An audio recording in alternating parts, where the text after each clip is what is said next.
네, 하나님의 은혜가 우리 가운데 충만한 줄 믿습니다. 이제 영적인 그러한 삶을 살아가는 동안 우리가 영적인 어린아이에서 시작해서 영적인 부모로 자라가야 되는데, 누구에게든지 영적 아이로 있을 때는 반드시 영적 부모가 필요하죠. 누구에게나 영적 부모는 반드시 필요한 존재입니다. 뿐만 아니라 자라서 누구든지 영적 부모가 되기를 원하는 것이 하나님의 마음이라는 것을 우리가 생각한다면, 오늘 우리를 창조하신 목적이 영적 부모로 살아가도록 이 세상에 보냈다고 하는 것을 우리가 또한 받아들일 수 있게 될 것입니다. 여러분, 우리가 창조의 목적, 하나님이 우리를 이 세상에 보내신 목적에 미치지 못하게 되면 금세 우리 삶이 지루해지고 때로는 낙심되고 그래요. 창조의 그 목적, 이것이 내 삶으로부터 멀어지면 멀어지는 만큼 인생은 지루하고 답답하고 힘들고 지치게 됩니다. 그러니까 영적인 부모로 살아가지 못하기 때문에 그렇거든요. 그러니까 영적인 부모로 살아가게 되면 영적인 아버지는, 영적인 어머니들은 지루할 틈이 없습니다. 사실 여러분, 어머니 입장에서 어때요? 지루할 틈이 있어요? 정신없죠?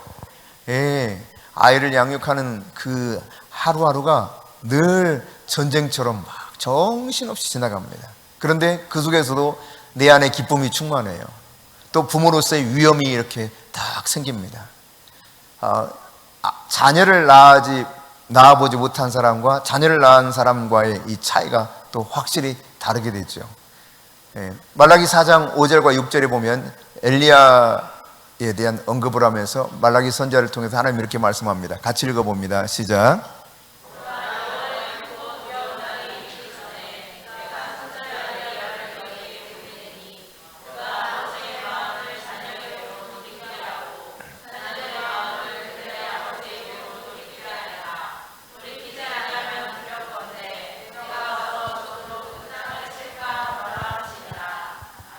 네, 아비의 마음을 자녀에게로, 또 자녀의 마음을 아비에게로 돌이키게 하는 이런 일들을 마지막 때 주님께서 하실 것을 말씀하고 있죠.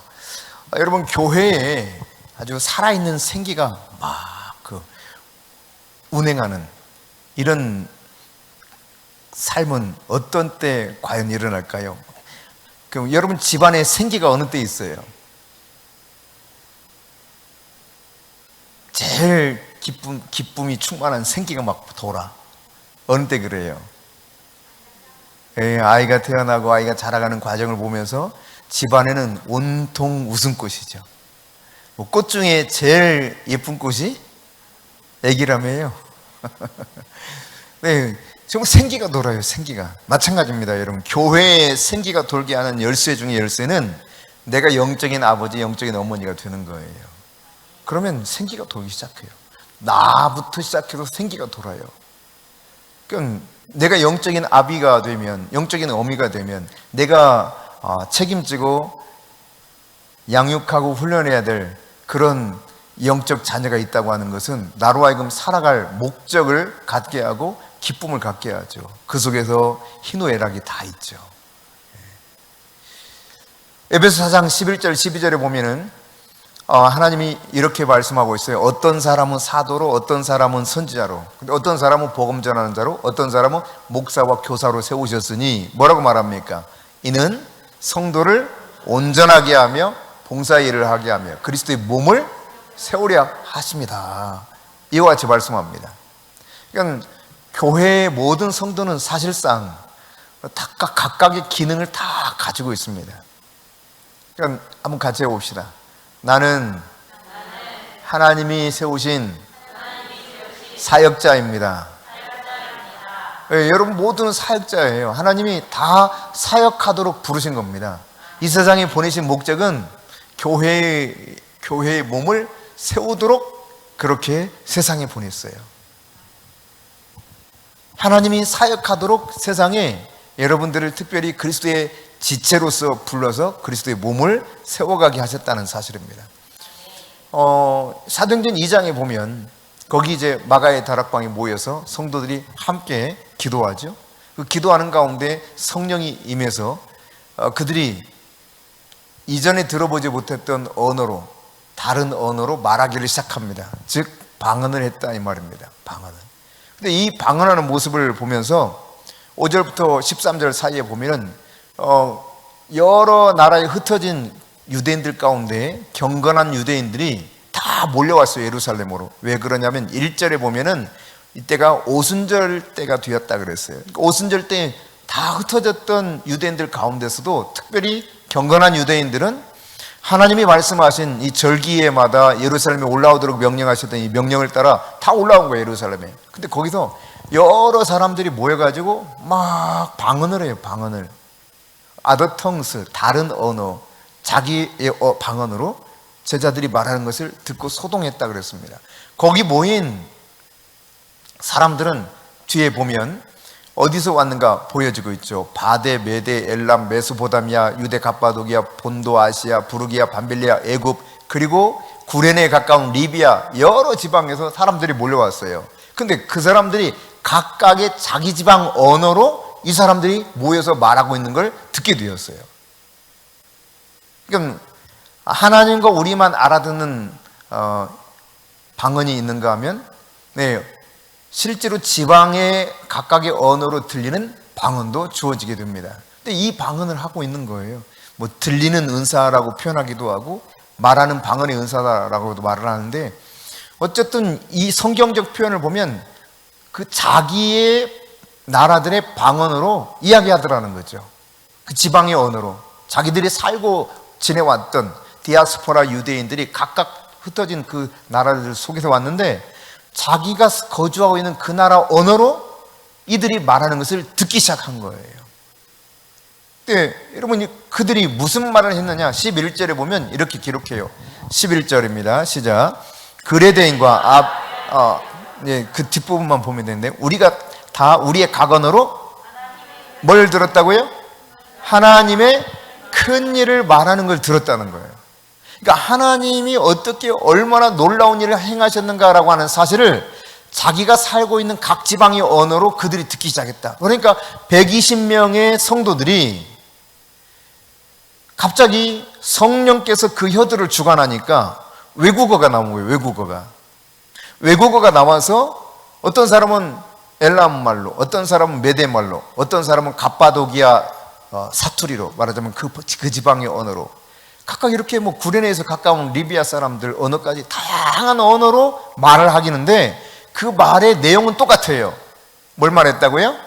하나님의 큰 일을 말함이더라 그랬어요. 하나님이 어떻게 일하셨는가를 말하기 시작하더라는 겁니다. 그러니까 여러분 보세요. 특정한 제자들 12명만, 사도들 12명만 무언가 하나님의 큰 일에 대해서 증거한 것이 아니었습니다. 거기 모여있는 모든 사람들이, 성령 받은 모든 사람들이 동시에 각각의 언어로 하나님의 큰 일을 말함으로 인해서 깜짝 놀라게 만들어요. 야, 하나님의 권능이 대단하다, 이렇게 놀라게 만드는 이 일을 저들이 경험했던 것이죠. 그러니까 모든 사람이 이처럼 사역하도록 하나님이 세상 가운데 보내셨고, 그 사역을 감당하도록 하나님께서는 마지막 때에 특별히 더 성령을 부어주신다고 하는 사실을 성경은 우리들에게 가르쳐주고 있습니다. 여러분, 요한 웨슬리는 5명 중에 1명은 잠재적인 리더라고 봤습니다. 그래서 그 당시 소그룹을 밴드라 그랬죠. 밴드. 우리나라에서는 속회라 그랬거든요. 감리교 들어올 때 속회라고 표현했는데, 이 밴드를 조직했는데 5명이 한 소그룹이 되는 거예요. 근데 그 중에 1명은 적어도 잠재적인 리더로 봤어요.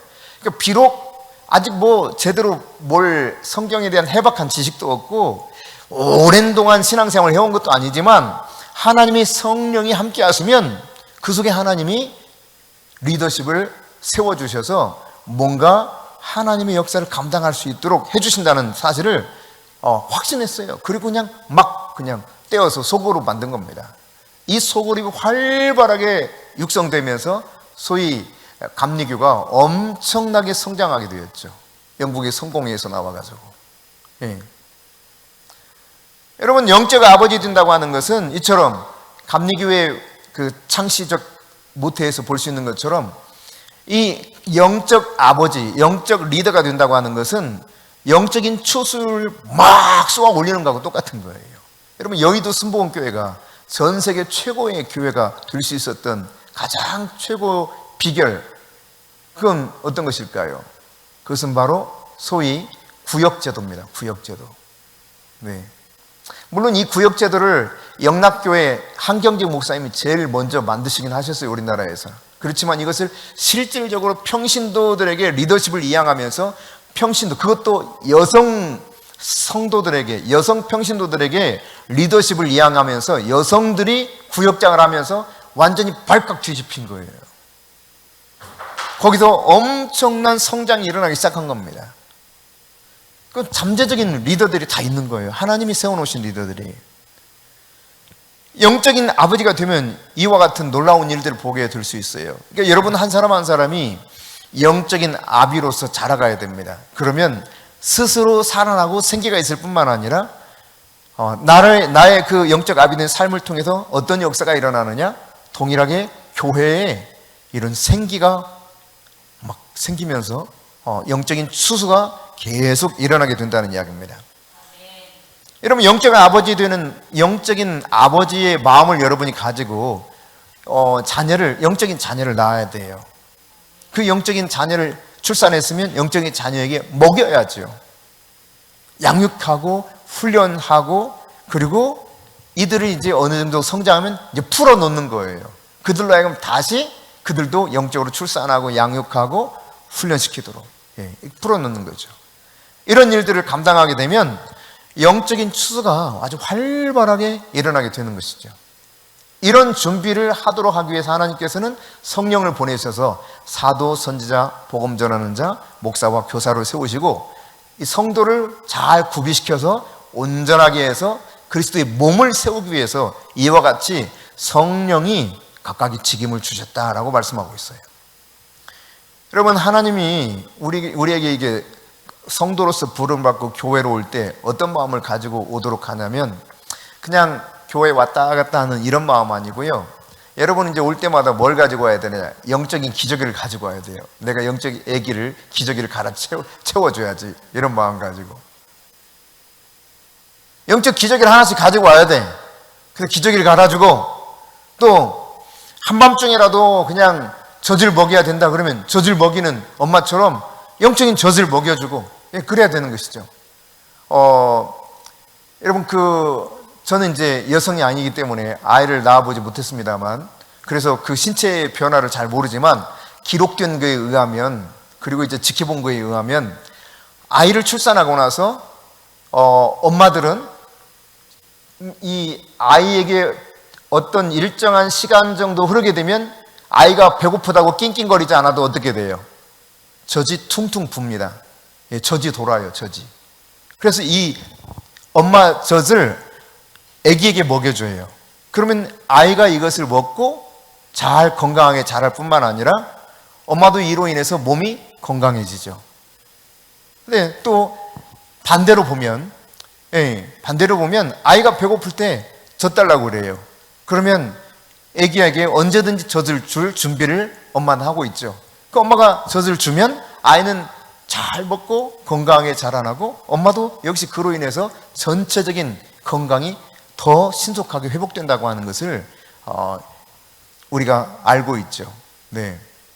오늘 나오기 전에 뉴스 잠깐 보는데 그 뉴스 한 꼭지 가운데 그런 게 있더라고요. 모유은행이 있더라고요. 모유은행.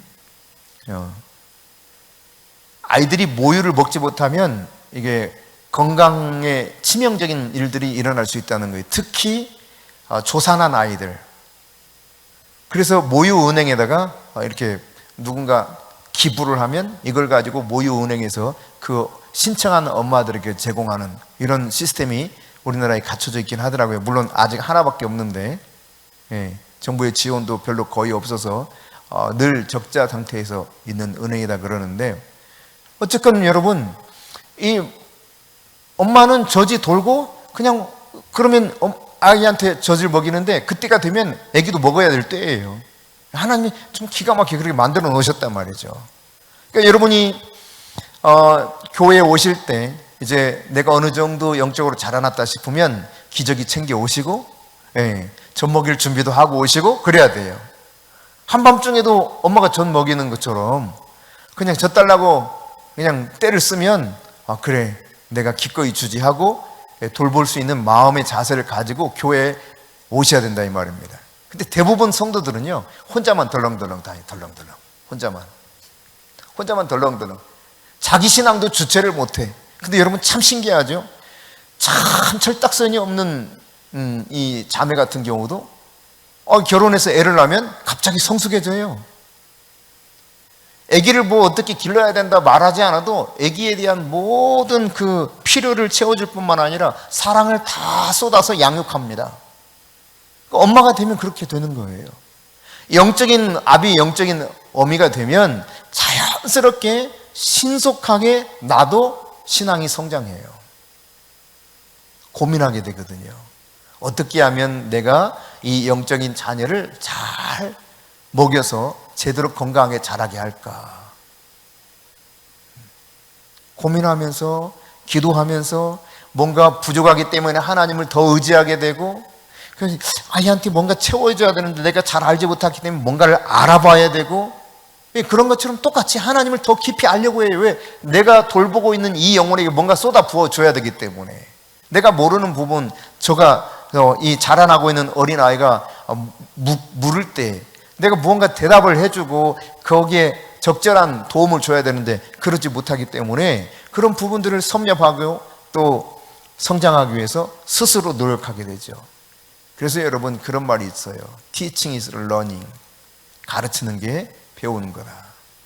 빨리 여러분이 믿음이 성장하기 원한다면 여러분의 영적 자녀들을 하나씩 딱 선정해서 먹이고 양육하고 훈련하고, 그래서 나중에 좀 잘하면 이거 풀어놔서 당신도 그렇게 해요 이렇게 하는 이 삶을 자연스럽게 살아가면 여러분 신속하게 성장하게 될 것입니다. 여러분 영적 아이들이 이렇게 자라나서 교회에 올 때 날마다 기저귀 들고 날마다 젖줄 준비하는 것이 아니라 그 사람이 계속 젖먹이로 있기를 원하는 것이 아니라, 여러분 어떤 부모가 여러분 맨날 젖만 먹는 아기를 원하겠어요? 때가 되면 젖을 떼고 이유식도 먹고 맛있는 이 고기들도 먹고 해서 쑥쑥쑥 자라기를 원하지, 계속 엄마 젖만 먹으려고 하는 애가 있으면 어떻게 해요? 참 난감하잖아요. 따라서 여러분 영적인 자녀들에게 그렇게 젖을 먹이기도 하고 하지만, 그러나 점점점 자라서 신랑 예수님께 이 최고의 기쁨을 이 자라난 신부를 통해서 예수님이 느낄 수 있도록 해주는 것이 바로 영적인 아비, 영적인 어미가 해야 될 가장 중요한 일이겠죠. 그러므로 여러분이 영적 아비와 어미가 되어서 영적 자녀를 양육하고 있다면 잘 자라나서 주님이 기뻐하시는 신부의 모습으로 탁 서서 주님께 나아가도록 격려하고 돕는 것이 바로 영적 아비, 어미가 해야 될 아주 중요한 일이다. 그러므로 여러분이 교회에 올 때 이런 마음과 자세를 가지고 와야 된다는 이야기입니다. 여러분 다시 여러분에게 말씀드리지만 하나님은 모든 성도를 사역자로 부르셨다. 같이 해봅시다. 전 교인의 사역자와 전 교인의 사역자와 모든 사람은 사역을 해야 돼요. 성장해서 사역을 해야 됩니다. 사역하다 보면 또 성장합니다. 그러니까 영적 부모와 자녀는 함께 서로 성숙해 가도록 그렇게 섬기고 격려하는 존재들이죠. 여러분, 내가 영적 부모 되는 것에 내가 이렇게 딱 참여하게 되잖아요. 그러면 앞서도 말씀드렸지만 신앙생활이 지루할 틈이 없어. 아주 다이나믹해. 지루할 틈이 없어요. 지루함을 넉넉히 극복할 뿐만 아니라 내가 그 영적 부모로 살아가면 존귀함을 얻을 때가 와요. 존귀함을. 그 자녀들을 통해서 내가 막 높아지려고 하지 않아도 하나님이 나를 존귀케 하는 때가 온다는 사실을 깨닫게 되죠. 그러나 여러분 영적 부모 되는 것이 결단코 쉬운 일은 아닙니다. 여러분 아이를 기르는 게 쉬워요, 어려워요? 망설이지 않고 금세 대답하네요. 어렵다고. 예. 쉬운 일이 절대 아니에요. 그 중에 제일 많이 영적 자녀를 양육할 때 영적 부모에게 제일 많이 요구되는 헌신은 시간에 대한 거예요. 시간을 쏟아줘야 돼요. 내 시간을 기꺼이 내어줄 수 있어야 돼요. 내가 시간을 내어주지 않는 한 영적 자녀는 성장할 수가 없습니다. 그 시간을 내어주면서 필요한 시간들과 그 속에서 필요한 것들을 캐치하고 같이 고민하고 같이 격려해주고 성장하도록 도와주고 이런 것들이 특별히 요구되는 거죠. 그러나 여러분, 이런 헌신, 이런 희생이 필요하지만 그럼에도 불구하고 우리의 삶 가운데서 더 큰 목적을 바라보고 나간다면 우리가 기꺼이 그 순종의 길을 가게 될 것입니다. 그리고 순종하는 자에게 어떤 하나님의 복이 임할 것인가를 알게 될 거예요. 순종하는 자는 하나님이 나에게 축복하는 것을 깨닫게 됩니다. 여러분, 제자들이 예수님을 따를 때 어떻게 했습니까? 그들이요, 뒤돌아보지 않았습니다. 가족을 버리고 자기의 생업을 다 포기하고 예수님 따랐습니다. 예수님 그거 아셨어요? 모르셨어요? 잘 알고 계셨습니다. 잘 알고 계셨던 예수님께서 제자들에게 무슨 말씀을 하셨는가? 마가복음 10장 29절 30절입니다. 자, 같이 읽습니다. 예수께서 이르시되 내가 진실로 너희에게 이르노니 나와 복음을 위하여 집이나 형제나 자매나 어머니나 아버지나 자식이나 전토를 벌인 자는 현세에서 집과 형제와 자매와 어머니와 자식과 전토를 100배나 받되 박해를 겸하여 받고 내세의 영생을 받지 못할 자가 없느니라. 그렇습니다, 여러분. 이렇게 예수님을 따르기 위해서 다 내려놓고 철저하게 순종의 길을 걸어갔던 제자들에게 예수님께서는 분명히 너희들이 복될 것이다, 그것도 이 땅에서 100배나 받을 것이다 라고 말씀하고 있어요. 내가 포기한 것에 100배나 주시겠다는 거예요. 다만 거기 한 가지 앞부분에 뭐라고 표현하고 있어요? 응? 그렇죠. 박해를 겸하여 받되. 네. 그러니까 쉽지 않은 길이라는 이야기죠. 쉬운 길은 아니에요. 그렇지만 분명하게 하나님이 보상을 예비해 두고 있다는 사실입니다. 어려움이 올 수 있습니다. 내가 그렇게 사랑하는 것에 대해서 사람들이 나를 조롱하고 핍박할 수도 있습니다. 그런데 하나님은 말씀하고 있습니다. 예수 그리스도를 통해서 우리에게 분명히 약속하고 있죠. 이 땅에서 100배나 받을 것이고 포기하고 버린 것 100배나 받을 것이고 그리고 내세에 영생을 받지 못할 일 없다는 것입니다. 할렐루야. 그래요, 여러분. 이것이 예수님께서 제자들에게 약속하고 있는 상급입니다. 상급.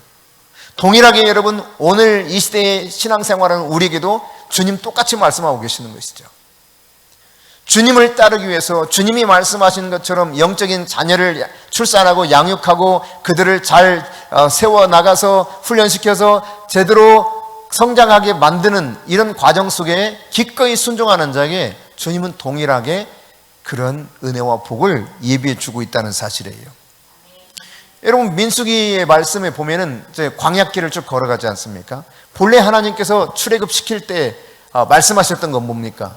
저들이 다 젖과 꿀이 흐르는 가나안 땅에 들어갈 것이다 약속하고 이끌어냈습니다. 나올 때 너무 좋았죠.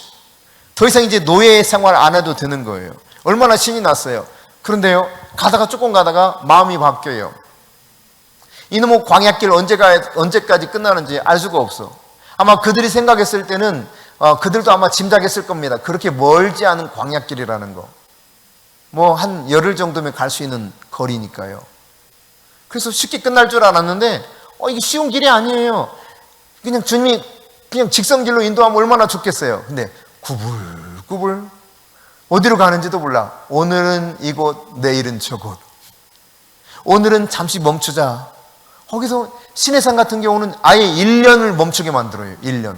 그리고 거기서 집중적으로 양육합니다. 하나님께서 말씀으로 양육을 해요. 그것은 하나님의 백성으로서 어떻게 살아가야 될 것인가. 지금까지는 애굽의 법을 따라서 살았습니다. 이제는 이 구원받은 사람들은 어느 법을 적용받느냐? 하늘의 법을 적용받는 거예요. 그래서 하늘나라 법에 대해서 가르치는 거예요. 시내산에서 모세에게 율법을 줘가지고 그들로 하여금 계속 가르치게 만들어요. 그리고 다시 이제 출발해서 가는데 이게 말이지 1년, 2년 길이 아니야. 사실 그런데 더 빨리 갈 수 있었는데 문제는 뭡니까? 그들이 뭔가 잘못했기 때문에 그냥 이 40년까지 채워지게 된 거예요.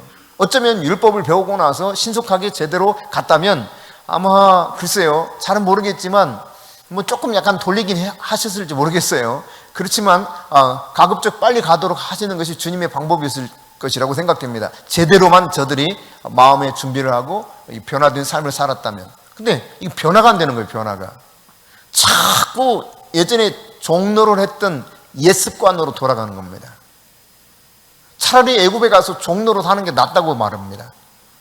여러분 민수기 26장 63절부터 65절에 보면 같이 읽어봅시다. 이는 모세와 제사장 엘르아살이 계수한 자라. 그들이 여리고 맞은편 요단과 모압 평지에서 이스라엘 자손을 계수한 중에는 모세와 제사장 아론이 시내 광야에서 계수한 이스라엘 자손은 한 사람도 들지 못하였으니 이는 여호와께서 그들에게 대하여 말씀하시기를 그들이 반드시 광야에서 죽으리라 하셨습니다. 이러므로 여분네 아들 갈렙과 눈의 아들 여호수아 외에는 한 사람도 남지 아니하였더라. 여러분 이게 왜 이렇게 되었는가? 그러니까 광야 1세대, 출애굽 1세대는 도무지 사람들이 남아있질 않아요. 다음 세대 말고 1세대는 딱 두 사람만 남았어요. 누구라는 겁니까? 여호수아와 갈렙. 나머지는 찾아볼 수가 없어요. 지금 이 상황은 광야에서 2차 인구 센서스 조사한 거예요. 하나님이 명령하셨어요. 자, 인구화를 조사해봐라. 그러니까 다음 세대 쫙 하고 여호수아 갈렙 1세대는 이 사람들밖에 없는 거예요. 그럼 여러분 왜 그토록 많은 60만 명 이상의 장정들이 있었는데 여호수아 갈렙밖에 없었던 겁니까? 하나님이 약속하신 그 땅에 들어가는데 다음 세대와 이 여호수아 갈렙밖에 없었던 이유가 뭔지 여러분 잘 아시지 않습니까? 하나님께 전심으로 순종했던 사람들이 이 둘밖에 없어요. 이들이 유일했어요. 하나님 말씀대로 그대로 순종하며 가기로 결단한 사람은 이 두 명밖에 없어요. 나머지는 싫다는 거예요. 그놈의 땅 나는 가기 싫다는 겁니다. 차라리 애굽으로 돌아가든지 아니면 이 광야에서 죽는 게 낫다는 이야기를 하죠. 여러분 왜 그러면 다른 사람들이 그렇게 들어가지 않겠다고 말합니까? 결국 그래서 그들이 말한 대로 왜 들어가지 못했습니까? 이게 이제 민수기 13장 14장에 이런 그 배경 이야기가 쭉 나오는데 거기 보면 이 백성들이 다 들어가지 못한 이유가 뭔가를 분명하게 말씀하고 있죠. 그들은 잘못된 정보를 들었어요. 잘못된 정보. 무슨 이야기 들었다고요? 네, 정보가 얼마나 요즘 많은지 몰라요. 잘못된 정보를 들으면 잘못된 길을 가기가 쉽습니다. 여러분 지금 10명이 12명 중에 10명이 안 된다 그래. 안 된다고. 우리 죽는다 그래. 그렇게 하면. 근데 2명만 아니야. 우리 살 수 있어. 우리 정보가 알 수 있어 그래. 나머지 10명 안 된다니까. 이 소리가 훨씬 커요. 여러분 같으면 그 상황 속에서 어떤 소리에 귀가 쫑긋할 것 같아요. 근데 이 10명의 이야기는 굉장히 합리적이야. 그들은 너무 커. 거대한 이 골리앗 같은 이 거대한 거인 족속들이 있을 뿐만 아니라 성들도 얼마나 대단한지 아주 든든하게 잘 서 있어요. 도무지 전쟁해봤자 안 될 것 같아요. 무기도 그 사람들이 훨씬 많고. 그러니까 이런 종합적인 정보를 통해서 들었을 때 하나님 말씀을 귀그려서 야 그래도 우리는 이길 수 있어 이런 마음이 들기가 쉽겠어요? 맞아. 진짜 우리 다 죽게 생겼다. 저 10명이 저렇게 말하는 거 봐봐. 저 두 사람은 좀 너무 과잉충성이야. 과잉충성. 모세한테 너무 과잉충성해서 모세 말만 듣는 것 같아. 아무래도 아닌 것 같아. 여러분 어때요? 여러분 어떤 쪽에 귀가 이렇게 쏠릴 것 같아요? 모르긴 해도 다수가 말하는 쪽에 쏠릴 가능성이 큽니다. 근데 여러분 이 다수가 말한다고 옳은 게 아니거든요. 진리가 아니에요. 잘못된 정보를 받은 거예요. 하나님은 분명히 말씀하셨어요. 내가 그들을 너희 손에 넘겨주겠다. 그 땅을 너희들에게 주겠다. 그들 거민들을 다 쫓아내라. 진멸해라. 하나님 말씀하신 것은 그대로 이루어지잖아요. 이것이 아브라함으로부터 약속된 거 아닙니까? 분명히 4대 만에 너희 후손들이 그 땅을 들어가게 될 것이다 말씀하셨거든요. 그 일을 지금 하고 계시는 겁니다. 그런데 이 세상의 관점으로 봤을 때는 이게 도무지 안 될 것 같아요. 이 이성적이고 합리적인 생각으로는 이게 안 될 것 같단 말이에요. 그러니까 자포자기예요. 그리고 하나님 원망해요. 우리 실컷 광야에서 고생만 하다 이게 무슨 꼴이냐. 저 사람들과 전쟁에서 피 흘려 죽느니 차라리 여기 광야에 살다가 광야에 죽는 게 낫겠다. 그리고는 대성통곡하지 않습니까? 밤새도록 통곡하면서 옵니다. 그게 민수기 13장 이야기, 14장까지 이어지는 이야기예요. 그때 하나님이 마침내 그들의 말을 다 접수했어요. 그동안은 계속 그래도 기회를 줬어. 또 기회를 주고 또 기회를 주고 또 기회를 주고 또 주고 또 주고 또 주고 이 일을 계속하면서 그들이 필요하다 그러면 언제든지 만나도 주고 메추라기도 주고 적들도 물리치게 만들고 태양도 멈추게 만들고 달도 그냥 딱 멈춰서 그냥 계속 전쟁을 해서 완전히 아말렉 지멸을 할 수 있는 기회도 주시고 바위에서 그냥 물이 터져 나오게 만드시기도 하고 얼마나 놀라운 일들을 많이 하셨는지 불기둥, 구름기둥으로 보호하고 인도하시고 이 놀라운 은혜를 늘 누리는데 물이 없다고 또 하니까 물샘 12 있는 종려가지 70가지가 있는 그 여리고에 풍성한 물이 있는 곳으로 딱 눈앞에 보이게 하시거든요. 이 어마어마한 기적과 놀라운 일들을 계속 경험하는데 그들은 여전히 세상적인 노예 생활에 이 종로로 닿던 습관이 안 빠져요. 그리고는 계속 불평합니다. 원망합니다. 차라리 죽여주세요. 죽여주세요. 죽여주세요. 여기서 죽고 말겠어요. 안 가요. 안 가요. 야, 가면 적과 꼴이 흐르는 땅이야. 가. 내가 너희들 앞에 왕벌을 보내서 그들 대적을 쫓아낼 거야. 안 가요. 싫어요. 우리 죽어요. 저 10명의 정탐꾼들이 저렇게 자세하게 이야기하는데 그리고 여호수아 갈렙도 그것은 사실이라고 말하는데 저들은 그냥 헛소리 하는 거 아니겠어요? 괜히 그냥 허풍 떠는 거 아니겠어요? 우리 틀림없이 죽는단 말이에요. 굉장히 합리적이잖아요. 네, 들어보면 너무너무 합리적이에요. 근데 이게 잘못된 정보란 말이에요. 이 세상에는 정말 그럴싸한 이야기가 너무나 많습니다. 넘쳐납니다. 하나님의 말씀과 정반대로 이야기하는데 너무 그럴싸해요. 틀린 게 없는 것 같아. 우리가 그런 말들을 마음으로 받아들이면 결국은 하나님이 약속하셨던 그것을 누리지 못하고 광야에서 다 엎드려져 죽었던 출애굽 1세대처럼 되고 마는 것이죠. 그러므로 여러분, 어떤 말을 내가 들어야 될 것인가를 잘 생각해야 됩니다. 나쁜 정보를 내가 듣고 나쁜 정보를 믿어버리면 그 순간 나는 하나님으로부터 멀어지고 하나님이 내게 베푸시기 원하시는 그 복과 나는 단절되어 버리는 것이죠. 그들은 믿지 않아요. 충분히 가나안 거민들을 너희들이 물리칠 수 있다, 정복할 수 있다, 이거 하나님 말씀인데 안 믿어요. 안 믿어. 자, 하나님 이렇게 말씀하셔요. 마가음 9장 23절에 할 수 있거든이 무슨 말이냐. 믿는 자에게는 능히 하지 못할 일이 없음이로다. 예, 과거에는 능치 못함이 없음이로다. 예, 능히 하지 못할 일이 없음이로다. 할 수 있거든이 무슨 말이냐. 할 수 없을 것 같은데. 그건 나한테 너무나 과한 짐 같은데. 근데 할 수 있거든이 무슨 말이냐. 믿는 자에게는 능히 하지 못할 일이 없음이로다. 근데 마귀는 어때요? 야, 니 가진 게 뭘 할 수 있다고 그래. 봐봐, 이 조건들을 봐봐. 이게 네가 할 수 있는 일인지.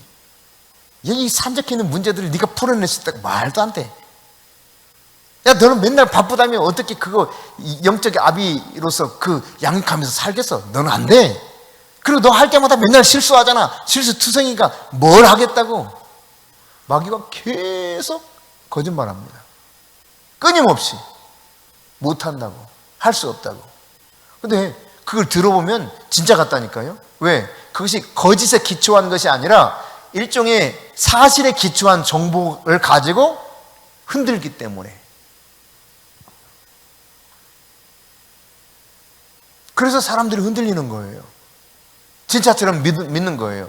아무리 하나님 말씀하셔도 이 말씀이 내 속에서 이렇게 꿈틀꿈틀 하고 이것이 역사하도록 이 말씀을 가지고 묵상해야 되는데, 이 말씀을 묵상하는 것이 아니라 현실과 문제를 묵상해요. 계속 이것을 생각한단 말이에요. 안 돼. 와, 이건 도무지 안 돼.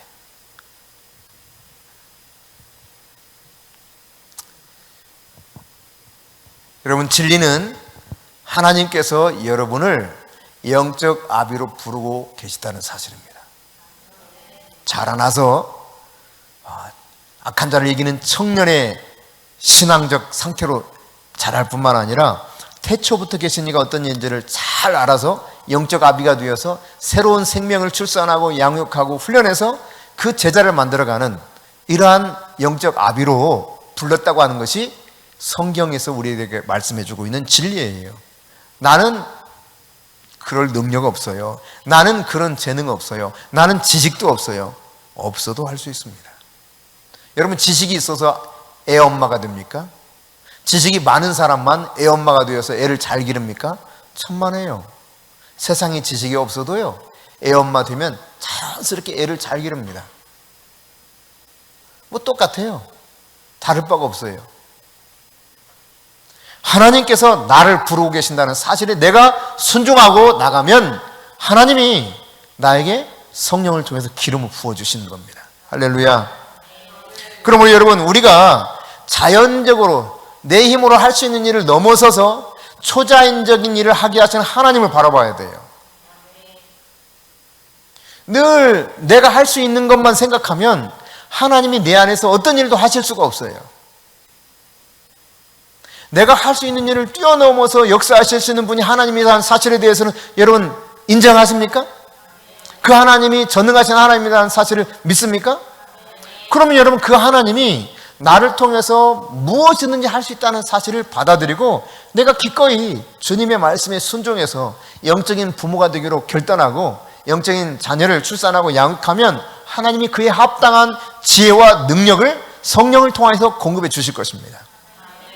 나는 못해요. 나는 안 돼요. 아는 것도 없어요. 괜찮아요. 아는 거 있어가지고 엄마만 된다면 그 자격증 따가지고 엄마 돼야 된다니까요. 근데 아는 거 없어도 엄마 되잖아, 결혼하면. 그래요, 안 그래요? 그렇죠? 네, 똑같아요. 영적으로 우리가 예수 그리스도를 영접해서 예수 그리스도가 나의 신랑이 되면 영적인 자녀를 자연스럽게 출산하고 양육하게 되어 있는 것입니다. 하나님께서 여러분에게 여러분을 잘 이끌어갈 주님, 나에게도 영적 부모가 필요합니다. 하나님께서 내게 필요한 영적 부모를 나에게 이끌어 주십시오. 네. 만일 여러분이 아직도 영적 부모를 제대로 발견하지 못했다 그러면 이 기도가 필요하겠죠. 네. 뭐 교회 내에서도 안 되면 교회 밖에서라도 영적 부모가 있어야 되겠죠. 네.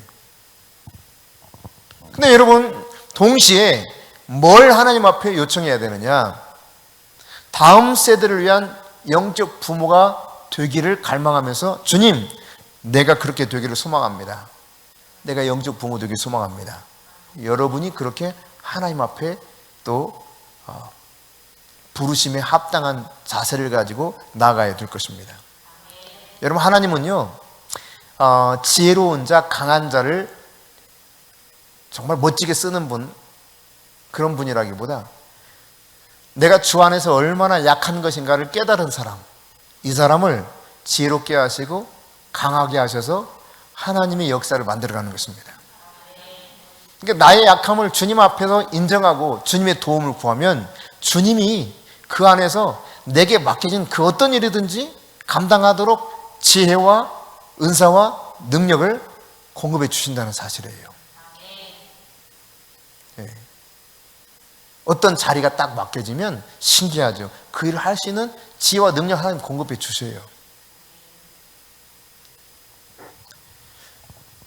여러분, 예수님이 그의 몸된 교회에 대해서 얼마나 헌신했는가를 잘 아실 겁니다. 그 몸된 교회를 위해서 자기 자신을 다 내어주셨죠. 그 몸을 뭐라고 표현합니까? 그의 몸은 교회라고 말합니다. 에베소서 5장 27절 같이 읽습니다. 자기 앞에 영광스러운 교회로 세우사 티나 주름 잡힌 것이나 이런 것들이 없이 거룩하고 흠이 없게 하려 하심이라. 이 주님이 궁극적으로 이렇게 하신다는 이야기입니다. 사실 흠도 많고 티도 많고 주름도 많아요. 근데 주님이 주님 안에서 이런 것들을 싹 제거한다는 거예요. 전혀 문제 없이 그리스도 앞에서 아주 정결하고 아름다운 신부가 되도록 주님 그렇게 준비시킨다는 거예요. 누구를? 우리 한 사람 한 사람을. 지금 내 모습을 보면 너무 흠도 많고 티도 많고 주름도 너무너무 많이 졌어. 이건 정말 이건 도무지 주님의 그 신부로서 자격이 없어요. 근데 주님 그냥 우리를 자격 있는 자로 인정하시고 부르셨어요. 그냥 사랑하기로 작정하신 거예요. 여러분 이렇게 생각해 보세요.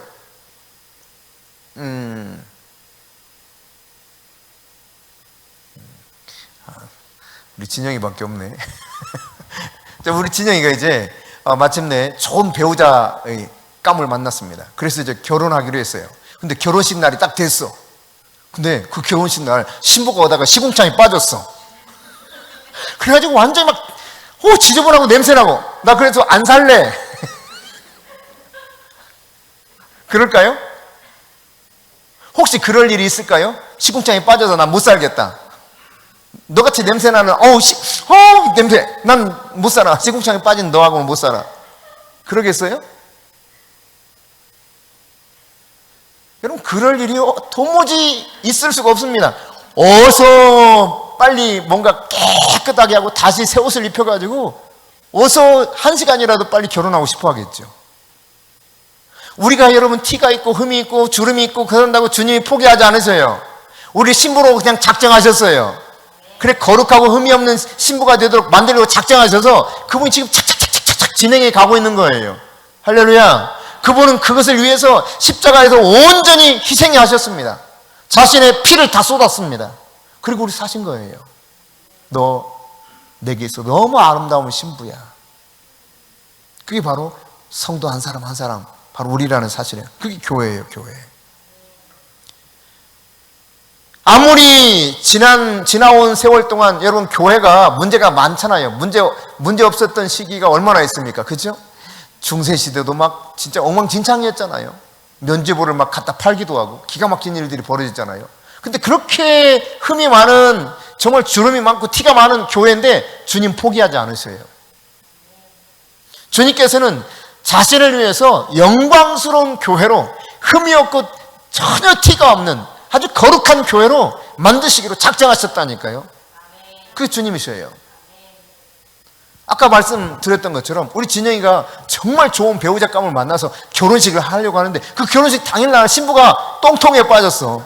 그래서 도무지 내가 이 똥냄새 나서 난 너하고 도무지 앞으로 살 소망이 없어. 이렇게 포기하겠냐고요.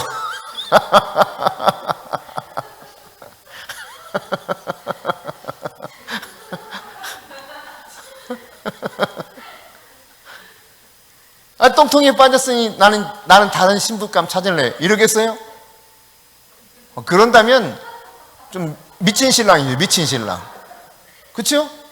미친 신랑이죠.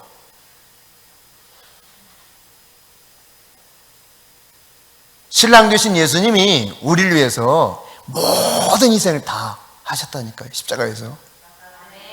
완벽하게 우리에게 필요한 모든 것들을 다 준비하기 위해서 이미 다 행해 놓으셨어요. 우리의 더러운 추악한 죄도 그 죄로 인한 모든 저주도 그로 인해서 최종적으로 우리에게 올 사망도 다 주님이 짊어지셨어요. 그리고 십자가에 죽으셨을 뿐만 아니라 쭉 땅속 깊은 저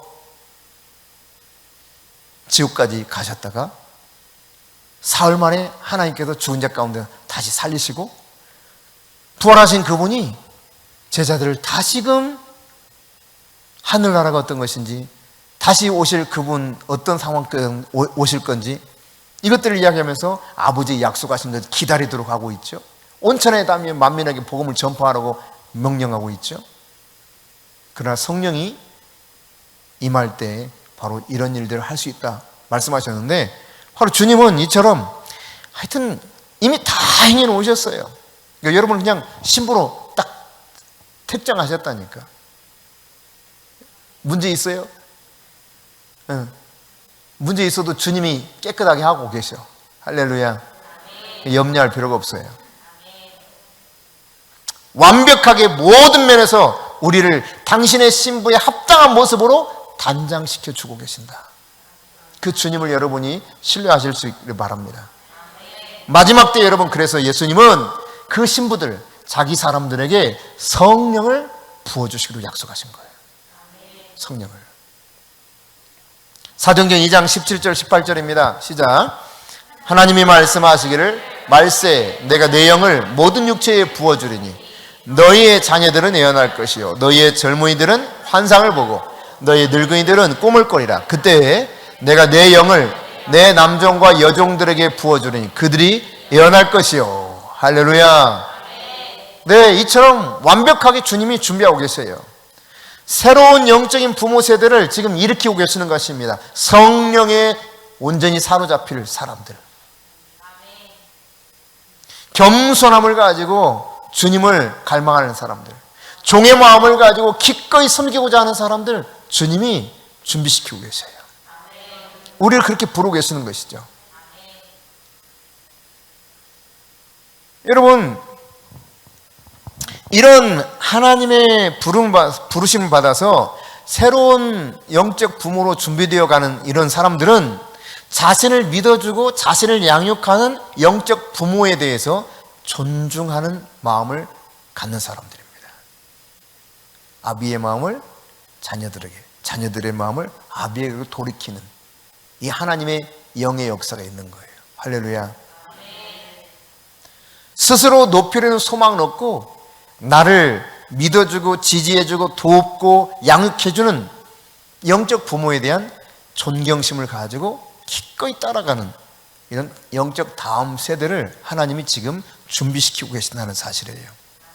여러분, 우리는 내가 어떤 존재인가 제대로 알면 돼요. 정체성이 정말 중요합니다. 내 정체성이 분명하다면 다른 것은 문제되지 않아요. 내가 그리스도 예수 안에서 거룩한 주의 자녀가 되었어요. 예수님이 나를 신부로 삼아주셨어요. 예수님께서 나를 부르셔서 하늘나라 백성 삼아주셨을 뿐만 아니라 나를 통해서 또 다른 생명을 살려내고 또 다른 생명들에게 그 주님의 은혜와 축복을 함께 나눠줄 수 있는 그런 사람들로 나를 불렀다는 사실이에요. 이게 바로 성도인 나 자신의 정체성이에요.